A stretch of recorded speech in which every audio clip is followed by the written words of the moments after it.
DB পুলিশের সাবেক AC Tarique Sikandar এবং ১১ পুলিশ সদস্যের বিরুদ্ধে ৪ কোটি টাকার ডাকাতির অভিযোগে সংবাদ সম্মেলন করেছে এক ব্যবসায়ী। সেগুনবাগিচার ক্র্যাব মিলনায়তনে সংবাদ সম্মেলনে ব্যবসায়ী মোহাম্মদ ফখরুদ্দিন টাকা উদ্ধার এবং ন্যায় বিচার চেয়ে স্বরাষ্ট্রমন্ত্রী এবং প্রধানমন্ত্রীর হস্তক্ষেপ কামনা করেছেন।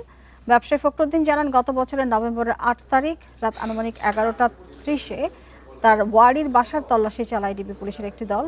১৩ বছরের একটি মেয়েকে অপহরণ করা হয়েছে এমন নাটক সাজায় দলটি। পরে বাসা তল্লাশির নামে আলমারিতে রাখা প্রায় ৩,৭৫,০০,০০০ টাকা ডাকাতি করে ডিবি পুলিশ। এ সময় আলমারিতে ৬ লাখ জাল টাকা আছে এমন অভিযোগে বাসার ২ কর্মচারীকেও ধরে নিয়ে যায়। আমদানি ব্যবসার সকল কাগজ এবং নথিসহ সবকিছু নিয়ে যায় ডিবি পুলিশের সাবেক এসি তারেক সিকান্দার সহ ১১ পুলিশ সদস্য। পরে ঊর্ধ্বতন কর্মকর্তাদের সাথে যোগাযোগ করলে মামলার পরামর্শ দিলে আগস্টের ২ তারিখে সিএমএম কোর্টে মামলা করা হয়। আজ পর্যন্ত টাকা উদ্ধার না হয় স্বরাষ্ট্রমন্ত্রীর হস্তক্ষেপ কামনা করেন ব্যবসায়ী ফখরুদ্দিন। বর্তমানে অভিযুক্ত ডিবি পুলিশের সাবেক এসি তারেক সিকান্দার রাঙামাটিতে এডিসি হিসেবে কর্মরত আছেন। Vision QLED Google TV, where colors come alive. উনি আরো আমার আশ্বাস দিয়েছিল। পরবর্তীতে আপনার সিটিডিসি যে ডিজি ওনার সাথে আমার বেশ কয়েকবার দেখা হয়েছে এবং মনে হয় উনি এটা ডিপার্টমেন্টালি তদন্ত করতেছে।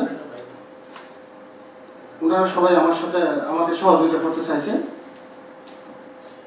কিন্তু ওনারা হয়তো পারে না, যার কারণে আমার মামলা পর্যন্ত চলে আসতে হয়েছে।